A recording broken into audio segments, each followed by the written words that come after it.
Bienvenidos y bienvenidas a Días Contados en Vía X. Hoy nos adentramos en el crimen organizado que llegó desde Venezuela.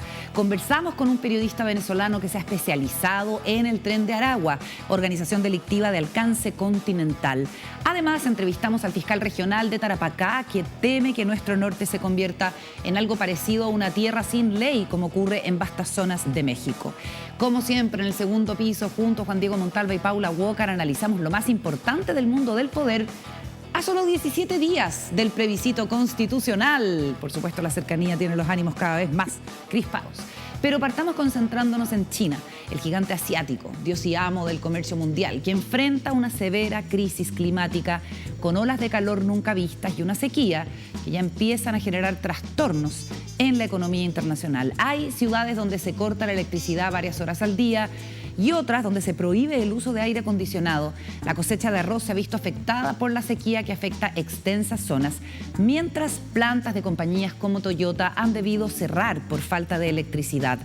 Cerdos y aves deshidratadas elevan el precio de la carne y los huevos, y hasta los pandas están lánguidos en los zoológicos tras 2 meses de calor histórico.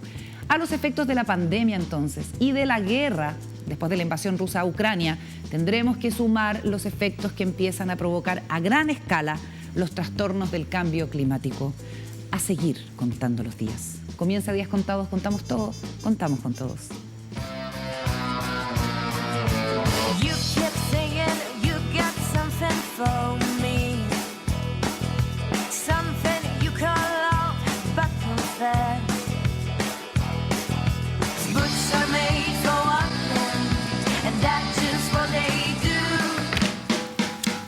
Listos y dispuestas en esta mesa junto a Juan Diego Montalva como cada noche. ¿Cómo estás, Juan Diego? ¿Qué tal? Muy bien, Carolina. ¿Cómo estás tú, Paula Walker? Muy bien, Carolita. Hola, Juan Diego. Corridita para acá, así que no Porque estamos llenos de vida. Estamos llenos Paula de está llena de vida. La Paula está llena de vida, estamos los dos de blanco. Sí, estamos como... Una cosa muy virginal. Como para entrar el 19 de noviembre a La Moneda, ¿te acuerdas de ese grupo? O a la fonda, encuentro, también. ¿A la fonda? ¿No? Que nos podrían pedir como los terremotos. Como el chaquetín. No entendí mucho lo de las fondas. ¿Tú no ondaste? Bueno, se aprobó el feriado del 16 de septiembre. ¿Ustedes van a la fonda?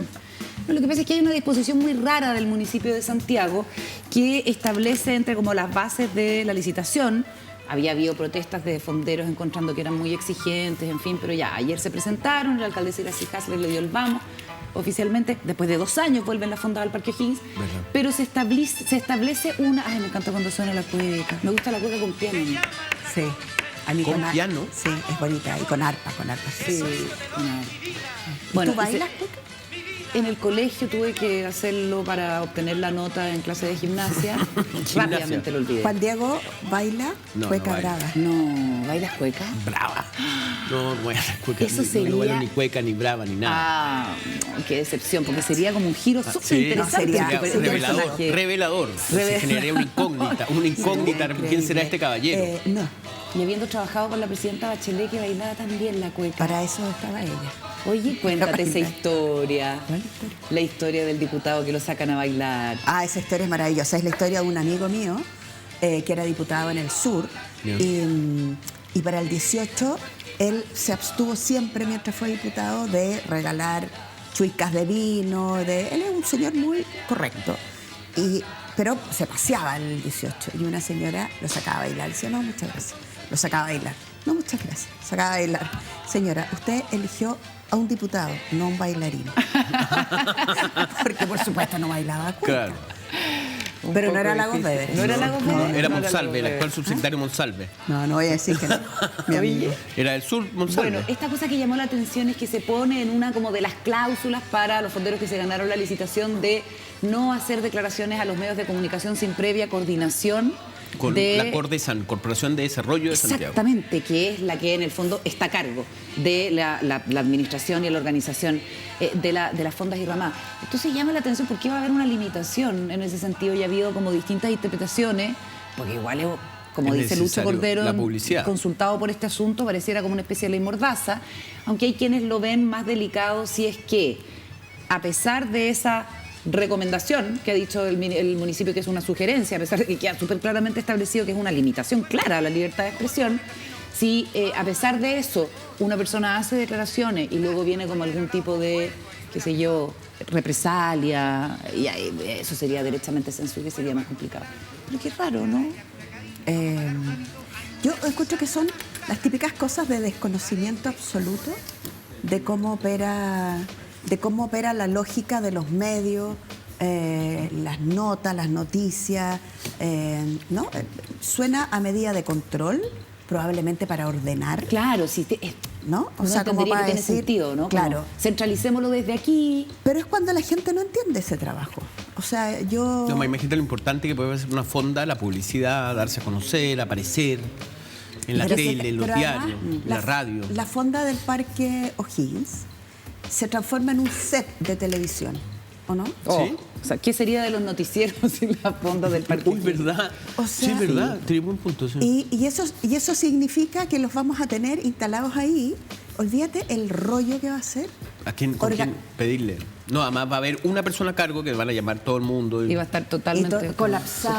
superado. Y por supuesto que después el periodista va a agarrar y él o la periodista lo va a hacer por Instagram sin preguntarle nada. O sea, es desconocimiento de las herramientas, de las formas. No, me parece una idea probablemente bien inspirada. Bien intencionada, claro. Pero que son esas ideas que no se dejan nunca por escrito.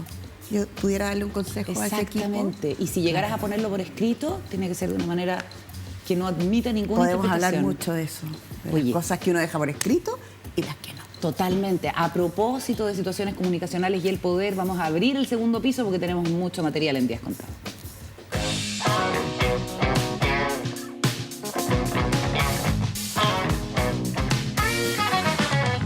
Entonces, en este segundo piso vamos a empezar comentando unas declaraciones que hizo antenoche la ministra del Interior, Isquia Siches, a el noticiero Tele 13, donde, a propósito de la reforma a Carabineros, emite esta frase diciendo que Carabineros es un organismo o una institución autónoma.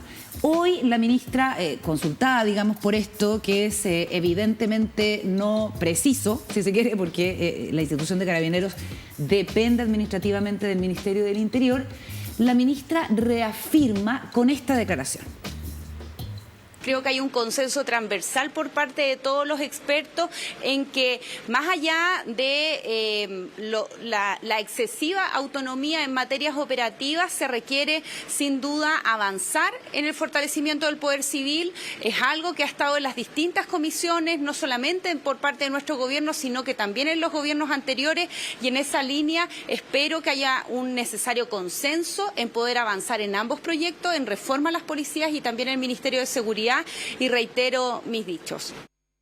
Reitero mis dichos. Yo considero, Paula, Juan Diego, me interesa obviamente saber cómo lo ven ustedes, que hay harta hipocresía cuando se le critica a este gobierno cierto desconocimiento, por ejemplo, de que Carabineros depende del Ministerio del Interior, cuando yo creo que la ministra está hablando de un asunto de fondo. Son un gobierno que se tiene que hacer cargo de una reforma bastante estructural. A Carabineros, algo que durante 30 años se soslayó y ha vuelto al debate a propósito de esta declaración, esa clásica frase de los gobiernos de la Concertación y también los dos gobiernos de Sebastián Piñera, pero entiendo que es propiamente de los gobiernos de la Concertación, al principio de la transición, en que nosotros hacemos como que mandamos a Carabineros y Carabineros hace como que obedece.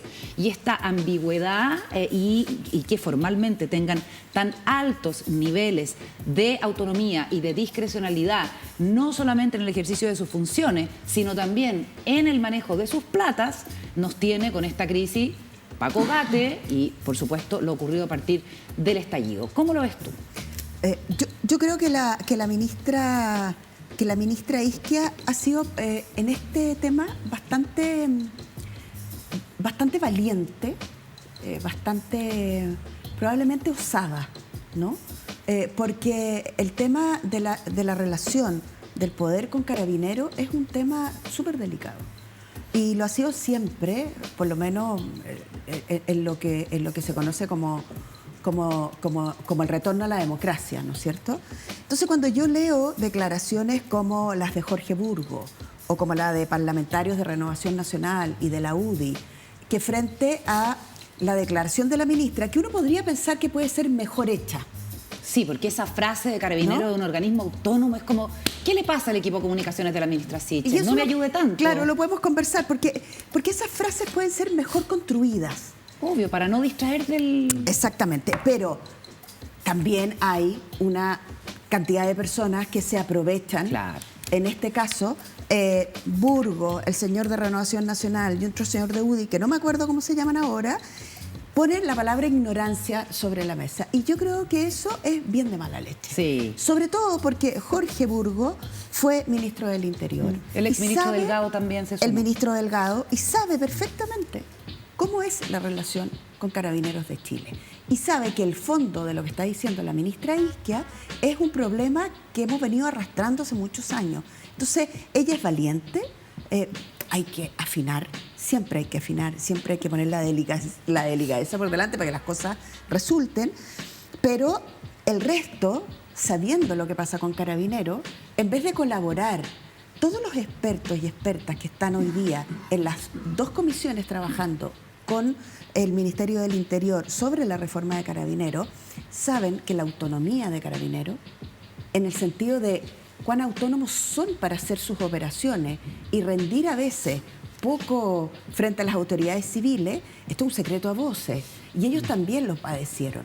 Entonces hay ahí yo diría, una falta de solidaridad, para poner la solidaridad primero en vez del combo, para aprovechar de pegarle a alguien que siempre se ve así como que está fácil pegarle a la ministra. Claro, es gratis pegarle. Sí. No, yo creo que, perdona, solo para cerrar la idea, si sabemos que hay un problema de seguridad como el que hemos ido viviendo y conocemos, yo esperaría de las ex autoridades siempre un pensar en Chile primero antes de aprovechar como el perro Washington. ¿Washington se llama? Sí, el de Condorito. Sí. ¿Ya? Que siempre levantaba la patita y abajo decía, muera el roto que está. Esto es como aprovechar, así siempre. Genial, claro. Igual peguémosle si lo hace bien o lo hace mal. Y eso a mí me parece mal. O sea, Juan Diego. Me llama la atención la imagen de la conferencia de prensa que da hoy día, en la mañana, la ministra. Me llamó bastante la atención. ¿Por qué? Porque está la ministra de Defensa, Maya Fernández, está el subsecretario, Manuel Monsalve, está el director general de Carabineros, y la persona de la derecha no sé quién es. Si es pero lo que es interesante es cómo... Tengo mis dudas. Sí. Debe ser PDI. Puede ser PDI, claro. El señor de atrás, porque atrás están los enlaces, yo creo, del Ministerio del Interior. Claro, pero el carabinero no es el general director. No. No. Diría yo, el oficial no. Yo diría tiene que no. mucha cana. Y tiene como pero que no a lo que son voy las es que es vamos a decir Yáñez. que la imagen es una imagen bastante contundente de apoyo a la ministra. Se trata de decir, bueno, ella no está sola, está con toda su gente, y en ese sentido me llama la atención. Creo que coincido con Paula, creo que la discusión de si eso no es autónomo se podría haber resuelto más fácilmente, y creo que Rodrigo Delgado y Jorge Burgos se excedieron un poco en su... General Marcelo Araya, que si no me equivoco debiera ser de Control y Orden Público. Yeah. Bueno, ese dato lo vamos a confirmar, pero tengo una interna, jefe nacional de Orden y Seguridad. Tengo una interna sabrosa de la relación entre la ministra Isquia Sichel y el general director de Carabineros, Ricardo Yáñez. Cuando Isquia Sichel asume, al muy poco tiempo le toca volar a la Araucanía. No fue el viaje de los disparos, fue un viaje que realizó con su y lo acompañó su marido y su guagua. Sí. Y se acuerdan ustedes que surgieron críticas por qué está viajando el marido con la guagua, si estas son platas fiscales, una crítica muy baja, considero yo, porque si hubiera ido la mamá o la hermana con la guagua, que todavía estaba además en periodo de lactancia, no hubiese sido tanto tema. Entonces hay una cuestión de un machismo muy feo, pero bueno, ella se angustió mucho, se complicó mucho porque estaba recién entrando al cargo, en esta cuestión que tiene que ver también como con su intimidad, con su familia, y aparentemente el general Yáñez fue muy contenedor y muy comprensivo con esto. Pero es que me van a denunciar a la Contraloría, pero es que nunca ha sido mi intención, pero yo tampoco me puedo separar de mi guagua, 4 días, yo doy pecho, en fin. Y el general le dijo, no se preocupe, yo me voy a encargar de esto, yo voy a salir adelante. Y ahí aparentemente se generó un vínculo importante entre ellos que luego se fue afianzando en la medida en que el gobierno, el presidente Boric y la propia ministra Isquia Siches empezaron a reconocer y valorar de otra forma el trabajo de Carabineros, más allá de las críticas totalmente legítimas y evidentes a sus excesos, a las violaciones de los derechos humanos, que era el discurso que habitualmente uno le escuchaba al presidente Boric y a quienes lo acompañan, digamos. Así es que hay una relación bastante estrecha que podría favorecer, y con esto volvemos a lo que planteas tú, Paula, un ambiente propicio para una reforma que sea buena para todos. Entonces, yo estoy de acuerdo contigo en que gente fogueada, con experiencia, gente vieja, que en su momento no hizo lo que había que hacer, salga más encima hoy día a pegarle al gobierno, es como un poquito exige una explicación, ya que estamos con Condorito en esta noche. Sí, ¿no? Que claro. Ah, ¿verdad? Puede ser, ¿Un plop? sí, un plop. Sí, plop. Puede ser que... sí, la pregunta es, ¿cómo se filtra lo del viaje de la ministra en la aeronave de Carabineros?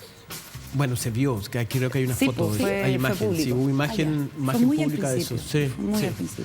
Sí, y fue nada muy relevante en términos, pero intentaron sacar provecho de esa imagen también. ¿El equipo de comunicaciones puede decirle qué términos usar? ¿O un equipo de comunicaciones puede evitar que un personero meta la pata? Sí, pero siempre está la más... La pata. Claro, siempre está la más ancha capacidad de una persona de meter la pata. Claro. O sea, eso ocurre a cada rato. Pero lo que es cierto es que los equipos de comunicaciones, los equipos políticos, los asesores y las asesoras de una autoridad, primero tienen que hablar. Que esto que parece súper lógico ocurre bien poco. Es decir, hablar todos en la misma mesa de trabajo. ¿Por qué? Porque hay definiciones que son súper básicas en el trabajo de las autoridades. Una es el perfil que tú tienes. Uno puede soñar con un perfil, pero la práctica con los días te hace entender que el perfil que tú soñaste y que está contenido en el papel, a la larga no lograste... Nunca lo fecunda. No lo proyectaste. La palabra técnica es que tú proyectas esto a la opinión pública. Entonces, cuando uno ve liderazgo, es que uno dice... Bueno, esta persona me gusta por esto, por esto, por esto. En general, a las personas nos gustan las personas por cosas súper humanas, ¿no? Porque habla de una forma, porque tuvo una intervención súper correcta en un momento determinado, porque también tiene una gracia, ¿no? La que sea. Entonces uno va como armando el perfil público, el rol de la persona determinada. En el caso de la ministra...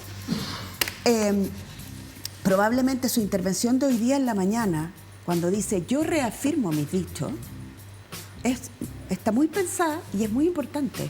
Porque cuando te tratan de ignorante, tus colegas que fueron ministros del Interior, y eres la primera mujer ministra del Interior de la historia del país, ¿has tenido problemas? Sí, porque la gente tiene problemas cuando está haciéndose de un cargo. Pero en este caso, ella realmente lo que está diciendo es enfrentar algo que todos los otros no enfrentaron. Todos los otros, en un punto, se entregaron también al poder de Carabineros. Ocurrieron varias Totalmente, era más negligencias. cómodo. No, Obvio. ocurrieron Mirar pa'l varias lado. negligencias. Tuvimos... Obvio. O sea, el Paco Gates fue durante ¿cuánto tiempo sacaron Por eso te dinero digo, sin se que se dieran entregan. cuenta? Como 8 años. Se entregan a cómo lo hago porque nadie quiere en un punto enfrentarse con Carabineros. Ponerle el cascabel al gato. Entonces, Deporte nacional. Si lo que Evadir. cuando la Carola dice que existe un nexo entre la ministra del Interior o un vínculo fuerte con el general director de Carabineros, eso es una muy buen punto de partida para que pudieran empezar a entrarle de verdad al problema que existe entre Carabineros y el Poder Civil. Y en ese sentido, los equipos tienen que apoyar. A veces el trabajo es un trabajo súper silencioso, no tiene por qué ser un trabajo de cara a la opinión pública. El trabajo de los equipos de comunicaciones, dices tú. Y el trabajo de la misma ministra De la misma no tiene ministra, por qué entiendo. estar diciendo Ahora, permanentemente lo que fíjate hace. Tomando el Juan detalle que contó Carolina, que no lo sabía, si nos damos cuenta, la ministra ha sido bastante receptiva y ha sido explicativa cuando los dos casos que ha habido de medios de comunicación que han dicho conflictos en Carabineros, Porti y Polcar fue, y el otro fue por inteligencia de la Araucanía. ¿Se acuerdan que en un momento hubo bastante, el gobierno ha sido bastante apoyador de Carabineros en ese sentido? Después del primer traspié, cuando sale este pobre carabinero, que le iban a dar una pateadura a 7 sujetos, dispara hacia el aire para salvarse básicamente el pellejo, y la primera reacción de carabineros es, del gobierno es poner en duda la actuación del carabinero. Y a través de ministra. Exactamente. La propia Isquia Siches estuvo involucrada. Y eso también, la interna indica que fue un aprendizaje. Porque después empiezan a aparecer las imágenes y se retractan. Respecto a lo que dice Paula, es muy interesante el punto. A mí me llamó mucho la atención, y creo que fue uno de los grandes pecados o problemas que tuvo el gobierno de Piñera cuando empieza el 18 de octubre, que es justamente la capacidad de explicar la relación con Carabineros, que nunca pudo explicar. Yo siempre, el nivel de agresividad, tanto de Carabineros como de los manifestantes, era impresionante, pero como que nunca logró instalar la idea del respeto y de que el carabinero es un ser humano, que es una persona que está en la calle, que el mismo tipo que va a cuidar el embarazo o el parto en la micro, y que va en caso de inundación. Carabineros y en no respetó el derecho de los manifestantes a expresarse después del estallido, salió en una actitud muy agresiva y muy hostil a perseguir a los manifestantes, y eso también es parte del relato, es parte de la historia. Pero claro, lo que voy yo es que yo creo que el gobierno de Piñera, las autoridades en ese momento no tuvieron esa comprensión por Carabineros y a su vez esa autoridad como para mediar en esta relación, y terminamos una relación en donde finalmente era pégale al carabinero, finalmente, ¿no? Que varias gente hay un especialista británico que me dijo que el problema de la policía chilena era justamente de que los manifestantes no pueden dialogar con carabineros. Hay una tradición en el mundo al carabinero por su rol en internacional. Y por la policía tiene que tener capacidad de conversar con el manifestante, con los grupos que quieren movilizarse. Y cuando no hay esa capacidad se rompe. Yo creo que se rompió muy mal y que todavía yo creo que no se ha reconstruido. Lo vemos los viernes todavía en Plaza Italia. De confrontación. Y de relación ¿me entendés? Entre carabineros y las movilizaciones. Pero déjame decirte algo. Eso tiene un origen y es un origen histórico. Sí. Tiene su raíz en la dictadura, y hay gente que hoy día cuando ve a un carabinero solo siente desprecio por el carabinero, y muchas veces lo pone como un objetivo, objetivo en sí mismo para la protesta. Paula, lo último. Bueno, y además Carabineros, digamos que se ha encargado también de, sobre todo después para el estallido social, sus acciones no fueron acciones que estuvieran súper protocolizadas. Violaron sus propios protocolos. ¿Se acuerdan que se habló mucho la utilización de las... pero ¿te acuerdas que se dijo mucho de los protocolos? Las escopetas, la pérdida de ojos, disparar a la cara. Tenemos personas que perdieron la visión en ambos ojos. Entonces, yo creo que en ese caso, y por eso la reforma Carabinero hoy día es una cuestión tan relevante, porque, por ejemplo, en el gobierno de la presidenta Bachelet, hubo un caso tremendo en Valparaíso, que fue justamente el chorro de agua contra el manifestante joven. Contra una persona que estuvo al borde de la muerte. Y lamentablemente ese es un tema que hasta el día de hoy permanece en misterio. Ahora, yo siento que la reforma Carabineros no anda muy rápido ni muy consistentemente, por lo que hemos sabido de las reuniones que se mantuvieron la semana pasada, ¿no? Pero la intención es que de aquí a que termine el gobierno se pueda entregar una institución reformada. Y la ministra va a tener que poner, la ministra y sus equipos, un juego de cintura fino, porque hoy día reafirmó sus dichos. Carabineros goza de una excesiva autonomía del poder civil. Y eso lo va a tener que sostener y lo va a tener que implementar en la reforma. Oye, nos vamos a ir a la pausa. Al regreso vamos a tener información muy relevante e interesante sobre el origen del Tren de Aragua, esta organización criminal venezolana que está operando en el país. Conversamos con un periodista e investigador desde Caracas y también con el fiscal regional de Tarapacá. Antes, WOM tiene algo que contarte. Volvemos en días contados y nos queremos concentrar en un tema de la mayor preocupación para los chilenos. Tiene que ver con la seguridad y con los fenómenos que hemos visto en el último tiempo. Organizaciones criminales que han llegado desde otros países y específicamente el Tren de Aragua, el temido Tren de Aragua que tiene alcance continental y que nació en Venezuela. Tenemos una comunicación vía Zoom a esta hora con el periodista Javier Ignacio Mallorca, que es consultor en seguridad ciudadana y miembro del Observatorio Venezolano del crimen organizado. ¿Cómo estás, Javier? Muy buenas tardes, gracias, buenas noches por recibirnos. ¿Tú estás en Caracas? Sí, en este momento estoy en Caracas. Buenas noches, un placer.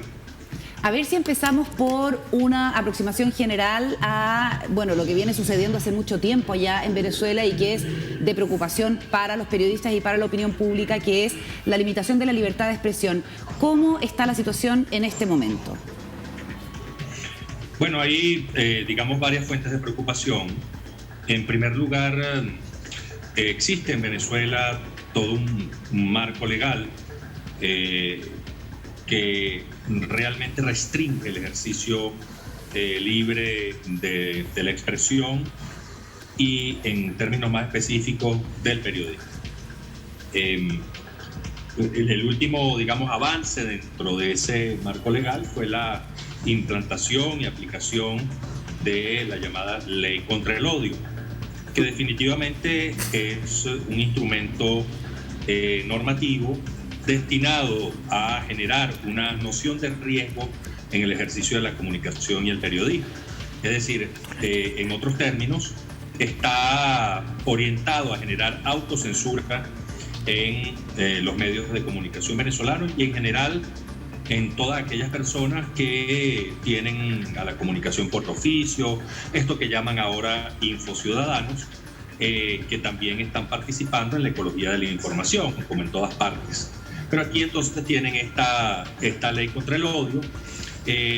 Debo señalar y precisar, haciendo honor a la verdad, que últimamente este ambiente de persecución se ha mitigado, pero no porque las leyes hayan sido derogadas, sino porque simplemente al régimen en este momento pues como que no le interesa mucho enfocarse en su acción represiva hacia los periodistas. Ok, Juan Diego. Sí, Javier, tú eres especialista en el tema de delincuencia, has trabajado mucho crimen organizado en Venezuela, y en Chile hemos sabido de esto a través del Tren de Aragua, este grupo. Si me pudieras explicar cómo empieza a salir el crimen organizado de Venezuela, cómo se internacionaliza, si se pudiera decir de alguna manera, ¿no? Bueno, uno podría situar este proceso de expansión geográfica, territorial de las megabandas venezolanas en la fase inmediata anterior a la pandemia. Podríamos decir 2018, 2019, ya teníamos los primeros avisos de esto, y son procesos, que desde el punto de vista histórico no es que sean totalmente novedosos. Es decir, cuando existen grandes migraciones, cuando existen migraciones masivas, generalmente se produce lo que los teóricos llaman el trasplantado de redes criminales, que se ocultan, se solapan en esa ola migratoria. Pasó, por ejemplo, en los italianos que emigraron hacia la costa este de Estados Unidos en el siglo XIX. Es un ejemplo muy claro, pero también tenemos ejemplos en Europa del Este. Cuando se disuelve la Unión Soviética, pues muchos de estos que llamaban ladrones en ley, que no eran otra cosa sino grandes mafiosos, pues dieron un terreno fértil para expandir sus actividades hacia los territorios que antiguamente formaban parte de la esfera soviética y que ahora no están. Entonces, esos son ejemplos, más o menos recientes. Y desde luego, guardando las distancias, en el caso venezolano, empezamos a ver con lo que llamamos la diáspora, que ahorita ya va por más de 6 millones de personas, algo que representa poco más del 20% de la población venezolana. Pues evidentemente allí no todas las personas que salen del país son personas de bien. Por el contrario, algunas de ellas, muy contadas por cierto, están involucradas en actividades criminales. En el caso del Tren de Aragua es muy interesante porque ya esta organización nacida en los sindicatos que de alguna manera regían la construcción de la red ferroviaria en los estados centrales del país.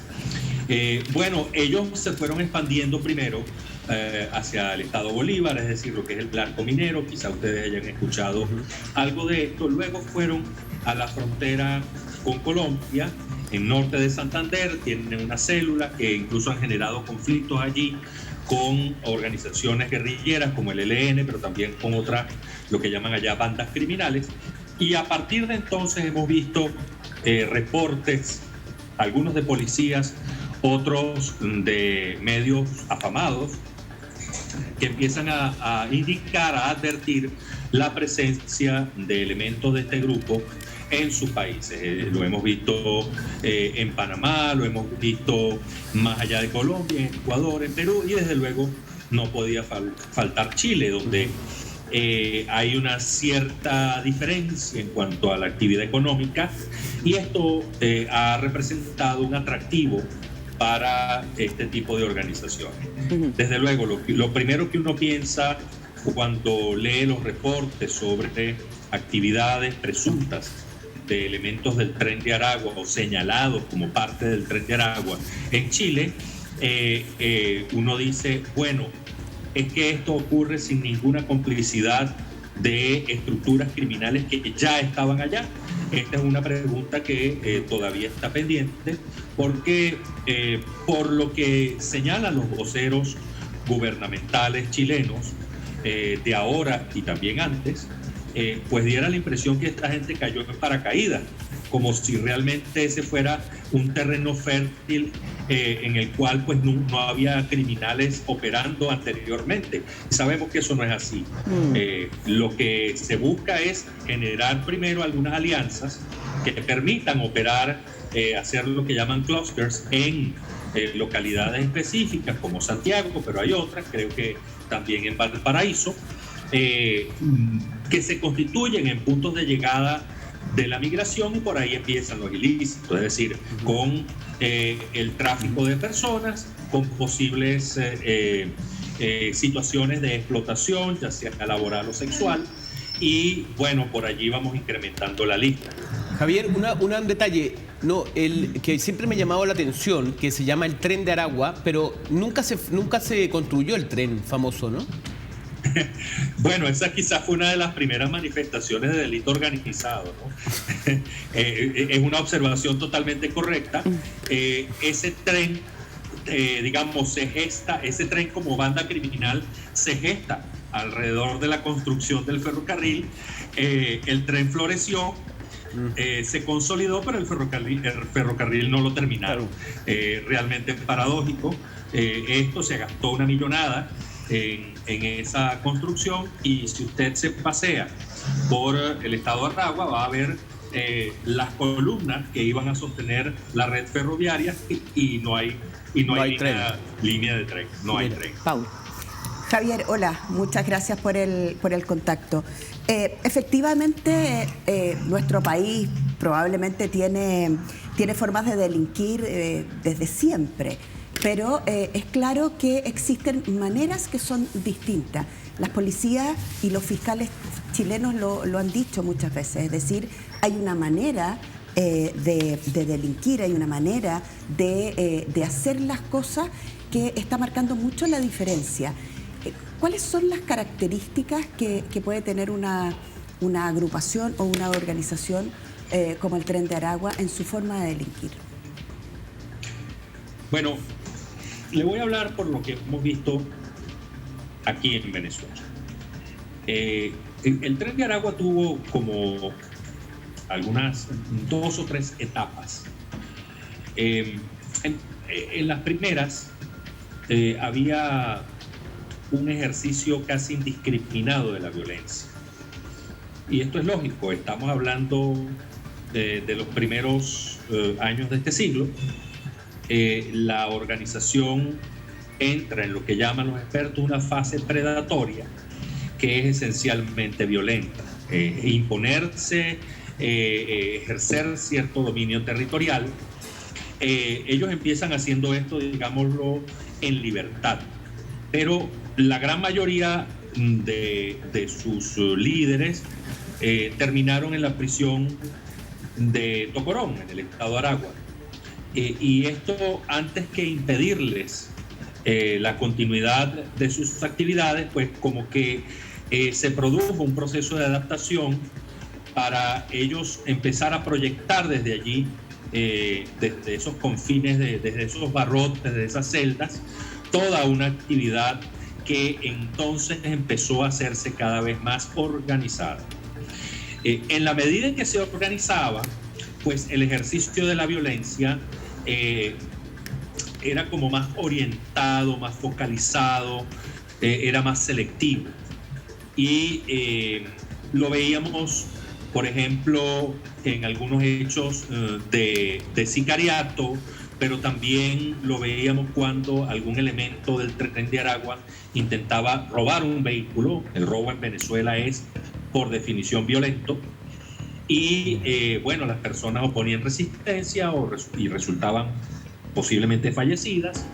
Eso se planteó varias veces. El Tren de Aragua también participó en secuestros y también en la consolidación de su reinado dentro del internado judicial de Tocorón, pues tocó impartir cierta justicia bajo códigos no escritos que le permitieron al máximo líder del Tren de Aragua ejercer un control bastante férreo sobre este internado judicial. Digamos que allí en Tocorón llegaron a permanecer unas 7.000, 7.500 personas. Estamos hablando de una pequeña ciudad. Ahorita son menos, pero ese control permanece. Y paradójicamente estamos hablando de áreas que deberían ser tuteladas por el Estado a través de distintas instituciones, empezando por el Ministerio de Servicio Penitenciario. Entonces estamos hablando de un proceso que, en la medida en que se va organizando y pasa el tiempo, también se van generando nexos con elementos del entorno político venezolano. Y eso es lo que explica por qué a estas alturas del siglo todavía no se ha producido una intervención formal del internado judicial de Tocorón. Existen entonces en Venezuela como dos grandes maneras de regentar las cárceles. Una que el propio Ministerio de Servicio Penitenciario llama bajo régimen. Entonces usted ve a los internos con bragas de determinados colores, y de estas cárceles como Tocorón, en las que quienes gobiernan son esencialmente las estructuras criminales y bueno, se manejan bajo otros términos. Usted no ve a la gente vestida con esas bragas, y además de eso, en el caso de Tocorón, pues hay toda una estructura de negocios y financiera que está asociada al funcionamiento del propio internado judicial. Es decir, el primer negocio está allí. Pero en el caso del Tren de Aragua, pues esa expansión ha implicado en algunos momentos cierta violencia. Hemos visto, por ejemplo, en el área de frontera con Colombia, enfrentamientos armados con grupos de guerrilleros y también de bandas criminales, y por lo tanto no descartamos que esa forma de hacer las cosas fuese trasladada a Chile. Javier. Sin embargo, para terminar ya la respuesta, un aspecto que puede estar aquí gravitando es que algunos delincuentes intenten señalar a la comunidad que los circunda que ellos pertenecen al Tren de Aragua, porque es como una especie de marca registrada. Y entonces eso ellos consideran que les da prestigio y a la vez infunde temor. Pero no necesariamente esto es así. Sobre eso podemos profundizar con posterioridad. Increíble que haya como impostores del Tren de Aragua y las implicancias en la eventual corrupción también del aparato público. Pero quisiera preguntarte quién es el niño guerrero y cómo logra construir el poder criminal que hoy tiene. Bueno, aquí hay toda una historia por escribir, ¿no? Uno tiene apenas algunos trazos. Pero Héctor Guerrero Flores, alias Niño Guerrero, empezó como un elemento vinculado al robo de vehículos y la extorsión. Algunos homicidios también. Posteriormente lo vinculan a secuestros, estamos hablando de la primera década de este siglo. A él lo detienen y básicamente estaba como un líder de una de las agrupaciones que hacían vida en el internado judicial del estado de Aragua, el de Tocorón. Pero digamos que su primer gran escándalo estuvo asociado a una evasión, es decir, a un escape de esa prisión, no fuga con violencia, sino un escape, en el que pues él estuvo como merodeando en estados del centro del país. Las autoridades decían que lo buscaban, y al pasar, digamos, unas semanas, bueno, lo recapturan y encuentran que el hombre, parte de sus actividades en la calle tenían que ver con estar junto a una voluptuosa modelo que básicamente lo escondía. Alias Rosita. Posteriormente salió justificando su conducta. Por cierto, no la emprendieron contra ella. Rosita luego se hizo como muy próxima a ciertos medios carcelarios, un poco jugando en esa área gris entre, digamos, la proximidad con los delincuentes, pero los máximos delincuentes, y la calle. Muy interesante el personaje. Y bueno, Héctor Guerrero pues cobró notoriedad a propósito de ese episodio, y luego empezamos a ver cómo las cosas empezaban a ajustarse a la medida de lo que Héctor Guerrero decía adentro del internado judicial. Él fue desplazando a los distintos grupos. Por supuesto, esto tiene un precio en sangre. Tocorón llegó a ser uno de los internados judiciales más violentos, y mire que el sistema penitenciario venezolano era muy violento, y Tocorón destacaba allí, pero posteriormente, en la medida en que fue afianzando su control, esta violencia disminuyó. Y hoy en día Tocorón, hay que señalarlo, pues casi no reporta muertos ni heridos, y esto es un avance, pero también es una indicación de la pax mafiosa que se ha logrado imponer puertas adentro en ese internado judicial. Javier, Tocorón es famoso como un gran centro de fiestas, de discotecas, donde la gente la pasa muy bien, parece, ¿no? Tiene instalaciones de alto nivel en términos de lo que ha desarrollado el crimen organizado internamente y su dominio que tiene del penal. Sí, todos los negocios que están allí, todos, pertenecen o funcionan con la anuencia de Héctor Guerrero. Olvídese del gobierno venezolano. El gobierno allí es él. Y esto lo decimos a conciencia porque hemos estado allí. Entonces, lo que te iba a decir, hay una convivencia ahí entre el Estado, el gobierno, las autoridades, en este caso el Estado de Aragua, y este grupo criminal. Claro, es que eso es imposible pensar que la situación de Tocorón se pudiera extender en el tiempo si no existe una anuencia de parte de sectores del Ejecutivo. Esto digamos, no podría ser visto de otra manera. Además, los integrantes de los cuerpos de seguridad que hacen cierta presencia en Tocorón, como por ejemplo la Guardia Nacional y el Servicio de Custodia del Ministerio de Servicios Penitenciarios, pues están absolutamente cooptados. Entonces usted no ve allí ningún tipo de oposición. Es decir, allá Tocorón en momentos determinados entra y sale lo que al liderazgo de la estructura criminal de allí le interesa.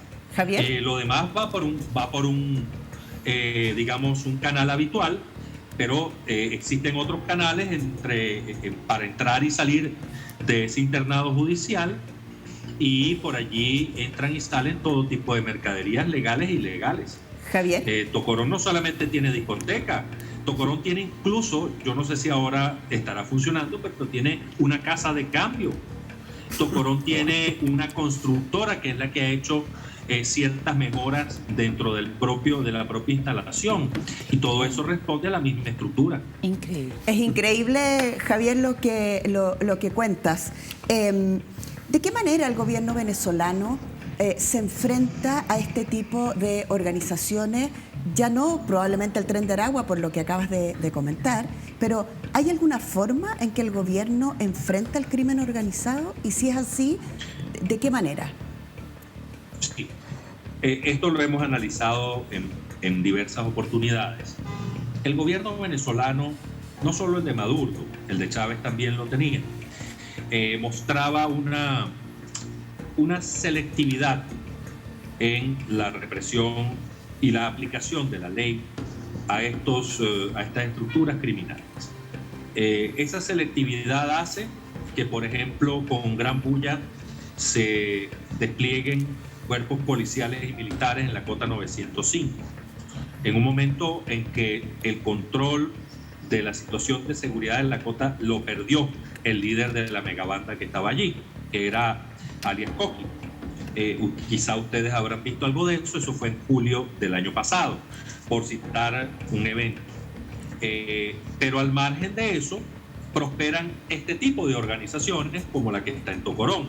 Entonces lo que vemos es, a algunos sí le dan todo el peso de la ley y quizá más. Con otros hay mucha comprensión. ¿Y de qué depende eso? De varios factores. Ahí hay varios factores. Hay posibilidades de enganche con líderes locales. Hay posibilidades de acuerdos. Acuerdos, por supuesto, que no están escritos en ningún lado, pero que obedecen a lógicas que en algún momento, por cierto, intentaron ser justificadas como reproducciones de lo que se estaba dando en Centroamérica, en el caso de El Salvador, con el tema de las maras. Entonces, como sabemos, allí hubo un tiempo en que se negoció con las maras para mitigar la violencia y sacar, digamos, disminuir las tasas de criminalidad. Bueno, ese modelo de negociación intentó ser trasplantado a Venezuela. Primero empezó de una manera más o menos formal, a través de un programa que se llamó Zonas de Paz. Pero después esto quedó en la informalidad, es decir, el programa Zonas de Paz fue eliminado, pero quedó esa manera de relacionarse con algunos elementos del medio criminal. ¿Qué ofrecen ellos? Bueno, esencialmente control, porque estamos ante un gobierno que no controla, es decir, tiene pretensión de controlar toda la vida de todos los venezolanos, pero realmente no lo puede hacer. Y entonces, frente a esa cruda realidad, ellos tienen que llegar a acuerdos no solamente con elementos como el Tren de Aragua y en algún momento con los de la banda de la Cota 905, lo vemos en el Estado Bolívar. En el Estado Bolívar hay 18 grupos criminales plenamente identificados, pero la acción represiva y la aplicación de la ley solo se enfoca en 2 o 3. Bueno, ¿qué pasan con los otros 15?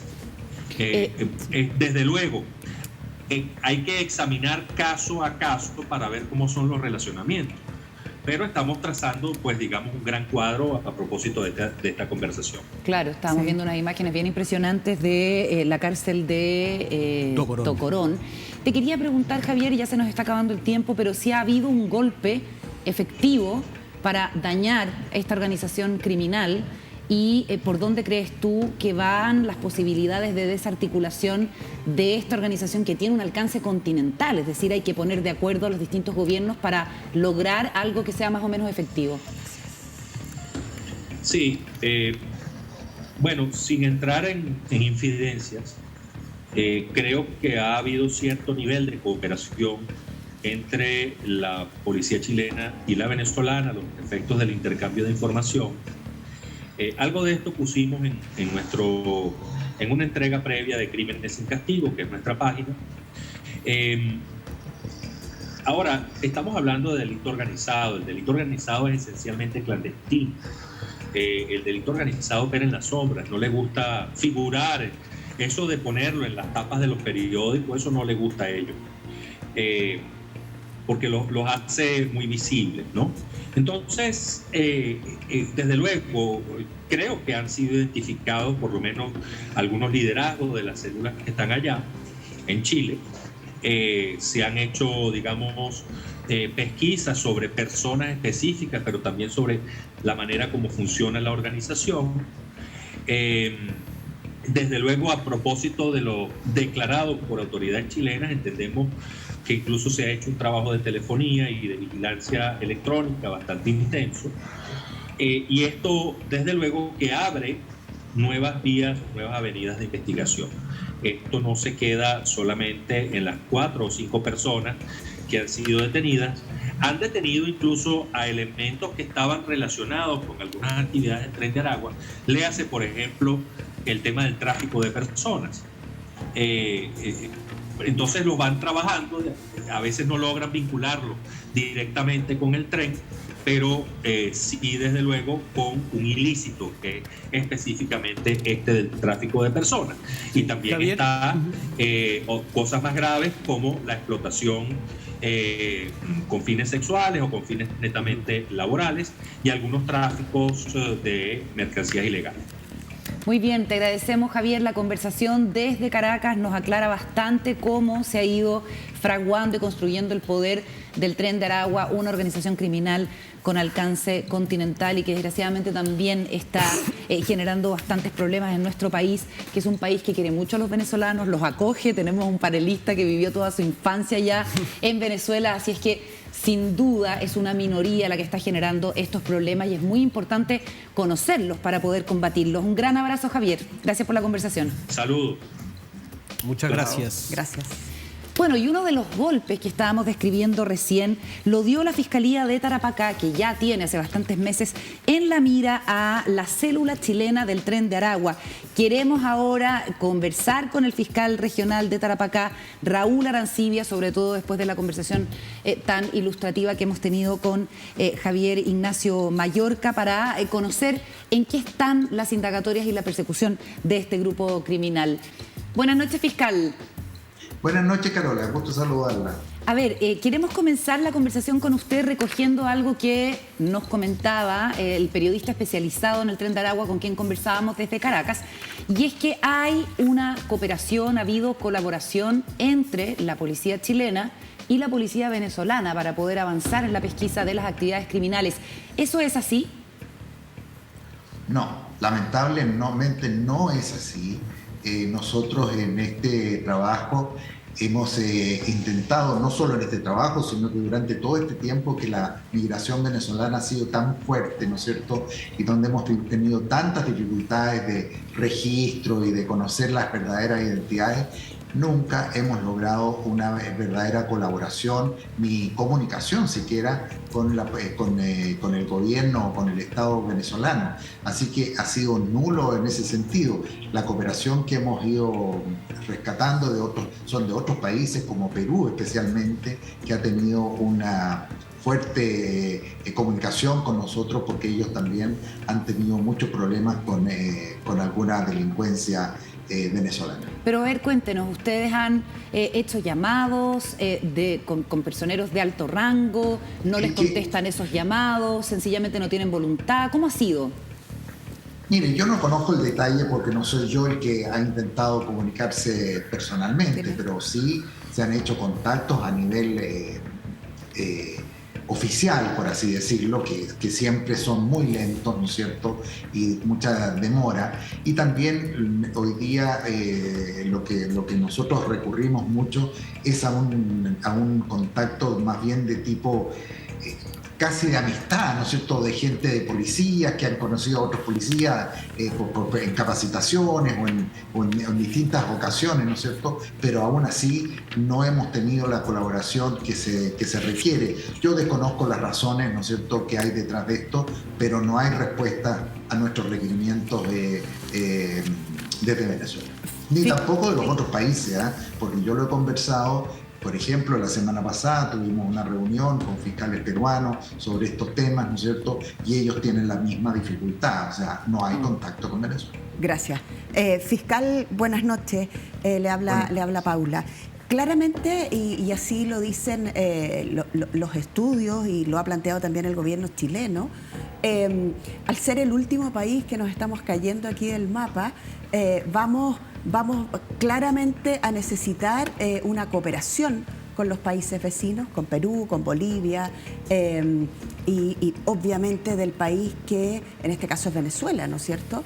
Entonces, a su juicio, ese tipo de tratativa le corresponde a las autoridades particulares como la Fiscalía, o en realidad son tratativas a nivel de cancillerías y gobierno, básicamente presidente, ministerios del interior. ¿Cuál es el nivel en que uno debiera poner como las fichas para hacer esas vinculaciones? Bueno, mire, la verdad es que uno de los desafíos principales que nos enfrentamos, ¿no es cierto?, en estar luchando contra organizaciones o crimen organizado transnacional, evidentemente es como de toda lógica, ¿no es cierto?, que exista una adecuada y rápida y oportuna comunicación entre los distintos países, a nivel oficial, ¿no es cierto?, y de una manera oportuna, rápida, muy ágil tiene que ser, porque todo esto va cambiando día a día. Nosotros tenemos una frontera que, como sabemos, es tremendamente vulnerable. Es una persona que entra hoy día, puede salir mañana sin nosotros tener siquiera noticias de que estuvo en el país. Entonces, en muchas, las identidades de muchas de las personas que han llegado, ¿no es cierto?, o no tienen ninguna identidad, o nosotros hemos encontrado gente con cinco cédulas venezolanas distintas. Entonces, no sabemos si ninguna de esas es real, o bien si una de ellas es la real, o sí. ¿Qué? Entonces, esto dificulta enormemente. Piense usted que frente a delitos cometidos en nuestro país, de repente vamos a encontrarnos con huellas inexistentes, huellas dactilares, ¿no es cierto?, que no tenemos con quién comparar siquiera. Y lo mismo le ha sucedido a los países vecinos, de tal manera que este es un problema realmente serio, sí, porque no sabemos si las personas que tenemos presas o detenidas también sean las personas que dicen serlo. Fiscal, y en particular sobre lo que usted ahí nos está contando de una persona con 5 células de identidad o documentos de identidad, ¿qué se hace en ese caso? En ese caso en particular, ¿cuál es el procedimiento y cómo se coordinan en el territorio, en la región de Tarapacá, los distintos actores para enfrentar una situación como esa? Bueno, eso es tremendamente complejo, porque nosotros, Tarapacá siempre ha sido un lugar con un alto índice de extranjeros, el más alto del país. Por lo demás, siempre ha sido así. Nosotros tenemos diariamente extranjeros detenidos por distintas causas. No necesariamente estamos hablando de crimen organizado, sino que de delitos comunes y otros bastante graves. Bueno, el caso es que nosotros se detiene a estas personas y nos vemos enfrentados a una circunstancia que no hay ninguna identidad, o la identidad que dice nosotros tenemos que filiarlos, es decir, el registro, se le toman las huellas dactilares, ¿no es cierto?, y esas se envían al registro civil, pero con los datos que él nos proporciona. No sabemos, no podemos verificar la veracidad de los datos que él está proporcionando. Sus huellas, naturalmente, van a ser únicas, pero van a quedar registradas en nuestro servicio de registro civil con los nombres que ellos señalan tener. Y eso nos ha ocurrido que a lo largo del tiempo, que después, ¿no es cierto?, surge nuevamente una detención de una persona o de la misma persona y salta con otro nombre, pero este ya estaba filiado anteriormente con otra identidad. Entonces, eso complica pero muchísimo nosotros, porque nosotros podemos condenar incluso a una persona que no existe, por decirlo de alguna manera. Fiscal, usted hace algunas semanas dio una declaración que fue controvertida, ¿no? Cuando dice que tenemos todos los elementos para convertirnos, transformarnos en una zona tan terrible como la frontera de México y que podríamos terminar siendo la próxima ciudad Juárez, ¿no es verdad? La zona norte de nuestro país. ¿Qué ha cambiado desde entonces con esto que uno podría calificar de un grito de auxilio desde la zona norte del país? A ver, mire, sí, yo hice esa declaración y la sostengo, digamos, en el sentido siguiente. Todas las zonas fronterizas son muy complejas, muy complejas. Más complejas son aún cuando nosotros tenemos una frontera de 300 o más kilómetros, ¿no es cierto?, con Bolivia, que es un importante productor, no, el más importante del mundo, productor de droga, ¿no es cierto? Tenemos una zona franca, tenemos un enorme tráfico de mercaderías con los países vecinos, ¿no es cierto?, producto de la importación marítima de la zona franca, el tráfico de armas, el tráfico de drogas, el tráfico de personas. Entonces, son todos los factores que confluyen, ¿no es cierto?, y que permiten, ¿no es cierto?, ser una zona inmensamente atractiva para el crimen organizado, con un valor fundamental, que es la frontera. Y una frontera, ¿no es cierto?, porque claro, uno está acostumbrado a una frontera, no sé, pues si hablamos desde Chile, a cruzar hacia Mendoza, ¿no es cierto?, y uno cruza todo un complejo fronterizo y a uno no se le ocurriría cruzar por la montaña del lado, ¿no es cierto?, porque es imposible. Pero si usted conociera cómo es la frontera aquí, en una zona del altiplano, ¿no es cierto?, donde está ubicada la ciudad del pueblo de Colchane, pero tenemos una explanada, ¿no es cierto?, donde hay así conocidos como 70 pasos no habilitados. Entonces, y eso siempre ha sido ocupado por los traficantes de droga a lo largo del tiempo. O sea, nosotros sabemos que por ahí siempre ha ingresado droga, pero era una situación distinta. Era un burrero que traía su droga, que llegaba hasta el Hospicio de Iquique, dejaba su droga y se devolvía a su país. Hoy día, ¿no es cierto?, esa frontera pasó a tener un valor inmenso, sobre todo considerando la migración, ¿no es cierto?, y donde hubo organizaciones transnacionales criminales, ¿no es cierto?, que se dieron cuenta del valor que significa eso y empezaron a utilizar esa frontera y a controlar esa frontera. Se entienden los pasos no habilitados, por supuesto, para controlar la frontera. Es decir, yo mando aquí, yo veo quién pasa, quién no pasa, cuánto me pagan por pasar. Lo entiendo. Pero sobre la pregunta específica que yo le hago, más allá del diagnóstico, estamos viendo imágenes de hecho de Colchane. ¿Hubo una reacción desde Santiago? ¿La Fiscalía Nacional tomó acciones concretas como otorgarle más recursos a la Fiscalía de Tarapacá, eventualmente pensar en un fiscal suprarregional o algún arreglo de ese tipo para avanzar en la persecución? Mire,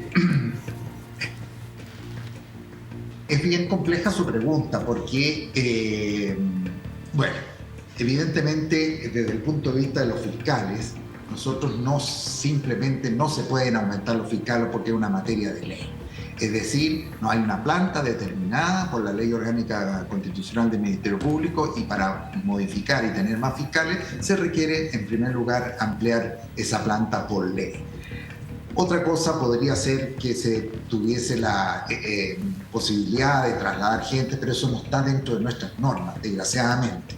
Entonces, el déficit de fiscales se mantiene igualmente. Nosotros hoy día tenemos los mismos fiscales que teníamos desde ya hace muchos años. Por lo tanto, no hay cambios. Ahora, por otro lado, todos estos llamados de auxilio, de pidiendo más recursos, pidiendo mayor tecnología, todo lo que yo he dicho en distintas entrevistas, si ustedes han tenido oportunidad de leerlas, han tenido, creo yo, una acogida, o sea, yo creo que he despertado el interés del Estado, digamos, de decir, a ver qué es lo que está pasando acá. Espero, ese es mi objetivo, ¿no es cierto? ¿Por qué? Porque yo primero decía, o digo permanentemente, que esta zona es especial, por lo que les decía hace un momento, ¿no es cierto? Tiene características especiales. En consecuencia, requiere de una atención especial. No se pueden aplicar las mismas políticas públicas de persecución, se entiende, de estas materias, aquí que en la zona de Ñuble o del Maule o qué sé yo, porque son distintas, ¿no es cierto? Allá hay otras situaciones y acá es distinto. Y tercero, ¿no es cierto?, que evidentemente si se entiende, si se logra entender estas características particulares de esta zona, se tendrá que entender que los recursos que necesitamos también son especiales. No se requiere aquí solamente más carabineros, por así decirlo. No. Lo que se requiere aquí es mayor especialización, entender, ¿no es cierto?, que nosotros estamos enfrentados a una realidad de un crimen organizado que tiene características especiales y que son multifuncionales, porque el tráfico de drogas es un negocio que tienen, pero también está la trata de personas, el tráfico de migrantes, el tráfico de armas, ¿no es cierto?, el contrabando, en los vehículos robados, en fin. Entonces, ellos es una sola organización, por lo tanto tenemos, o sea, pueden haber varias, ¿no es cierto?, pero se dedican a todo eso, ya no en forma separada. Entiendo. Fiscal, usted estuvo a cargo de la detención de uno de los sicarios venezolanos llamado David Landaeta Garlotti, alias Satanás, ¿no? Sí. Bueno, ese sujeto fue detenido en el procedimiento que hicimos en marzo de este año y efectivamente está en prisión preventiva, es un sicario reconocido. Sí, le quería preguntar de organismos del crimen organizado internacional, ¿qué otras organizaciones hay además del Tren de Aragua? ¿Qué tipo de crímenes han traído que son novedosos o no se veían en Chile en ese momento? Y por último, preguntarle si ¿usted cree que un estado de excepción en la zona podría bajar el nivel de violencia que hay actualmente? Mire, sabemos de la existencia de celo. A ver, existen, ¿no es cierto?, hay grandes bandas o mega bandas, como se les denomina. Una de ellas sería la que usted ha mencionado, ¿no es cierto?, pero también existen otras que podrían llegar acá. Estas bandas han tenido la capacidad de expandirse junto con la migración y toda esta diáspora venezolana que ha existido, ¿no es cierto?, y han tenido la capacidad de ir instalándose en distintos países. Eso hay que reconocerlo, es un hecho, ¿no es cierto?, y hay que enfrentarlo. Ahora, ellos también operan de distintas maneras, con células, ¿no es cierto?, y existen otras bandas que conocemos, que no sabemos todavía su magnitud, pero sí también que son asociadas, podría ser, a una mega banda, o están actuando por su cuenta. Y hay nombres, ¿no es cierto?, ustedes habrán escuchado en la prensa, los gallegos por un lado, o los valencianos por otro, en fin, pero son gente dependiendo del origen que tienen. Entonces, existen, la posibilidad de que se expandan también está. Ahora, yo creo que el estado de excepción, lo que ha significado acá en el norte cuando ha estado en vigencia, ha significado, o sea, la existencia de militares en la frontera más bien, ¿no es cierto?, ha permitido tener un mayor control en cuanto a, porque ellos no tienen la capacidad de detener. No detienen a las personas que vienen ingresando por vías no habilitadas, pero sí conducirlas, ¿no es cierto?, hacia carabineros, ¿no es cierto?, o conducirlas hacia la autoridad que está responsable del tráfico migratorio. Entonces, al tener un estado de excepción, la ventaja que ha tenido es el tener más brazos, ¿no es cierto?, que permitan abarcar mayor extensión de la frontera a fin de recoger gente y llevarla y conducirla a donde corresponde. Esa ha sido la ventaja que ha habido con el estado de excepción, porque recordemos, por favor, que la ley actual de migración, que fue dictada hace, no sé, muy poco tiempo, a principios de este año, sí, ¿no es cierto?, transformó la figura del ingreso ilegal, que era antiguamente, que era un delito, hoy día es solo una falta. Y al ser así, no permite la detención. Pero sí le puedo decir yo, acompáñeme, por favor, vamos allá a inscribirnos, a registrarnos, qué sé yo. Entonces, si hay más gente en la frontera, que podría ser por la ayuda de fuerzas no policiales propiamente tal, esa es la ventaja. Eso es una ayuda. Sí, en algo colabora. No me pronuncio más allá de eso. Sí, fiscal, hace unas pocas semanas estuvo en la región la ministra del Interior. Me gustaría saber si tuvo oportunidad de reunirse con ella y cuál cree usted que es la impresión con la que se queda la ministra estando en la zona. Sí, no, yo debo decir que desgraciadamente el día que estuvo aquí la ministra del Interior yo me encontraba en Santiago, así que no coincidimos en la ciudad. Me habría encantado tener la oportunidad de reunirme personalmente con ella.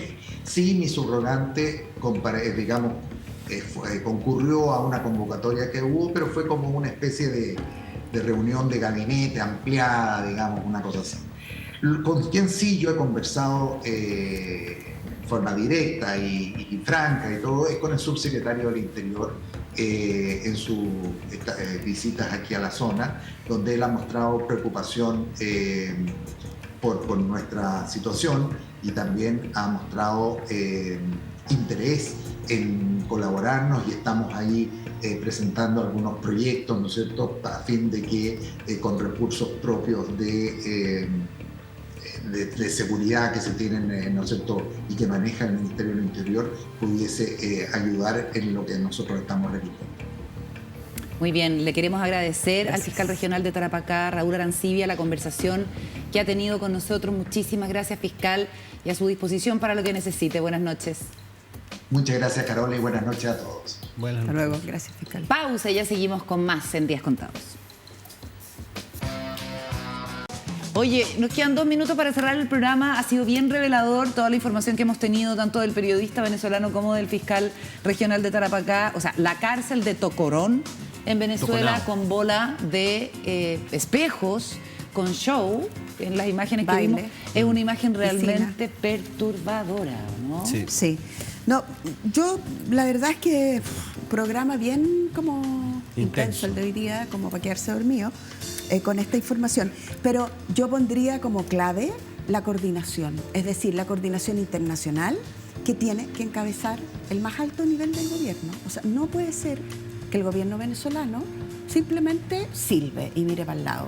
¿Por qué? Porque tenemos una cantidad de personas y obviamente las más poquitas.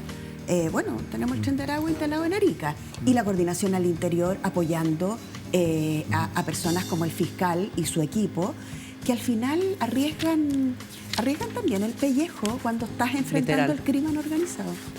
Llamó la atención lo que dijo, porque Mallorca dice que hay coordinación entre Chile y Venezuela, pero el fiscal dijo aquí no hay coordinación, con lo cual lo que no hay coordinación es en Chile. Si hubiera relación Pero con dice Venezuela, que los otros países les pasa lo mismo con Venezuela. En cambio, sí, con Perú tenemos exacto. buena Ahora, coordinación. Venezuela es un país que tiene una democracia que está cayéndose a pedazos. Entonces, las instituciones no vamos a decir que funcionan. Y eso es lo lamentable, ver un país que fue un ejemplo en un momento y que hoy día se cae a pedazos y esa caída a pedazos es consecuencia de bueno, ahí tenemos esas mírate imágenes de la eso. cárcel de Tocorón, que tiene buenas discotecas, tiene buen lugar. Lo invitamos a visitar Tocorón. Impresionante. Yo creo que alguien va a sacar la idea y lo va a querer implementar acá. Mira. Ese es un tema. O sea, lo que pasa es que- constructora interna, dijo. No, eso es el crimen organizado.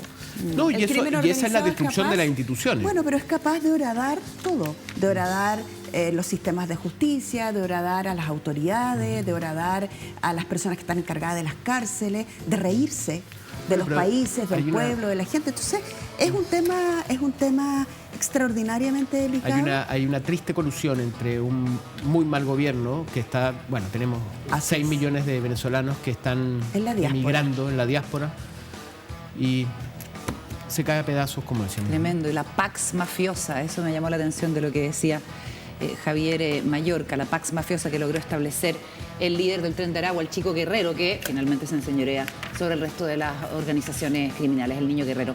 Muchísimas gracias por la compañía. Nos reencontramos en otro capítulo de Días Contados. Muy buenas noches, Paula. Chao, Carolita. Chao, Chao, Juan Juan Diego. Diego. Chao. Hasta Nos mañana. reencontramos. Chao, chao.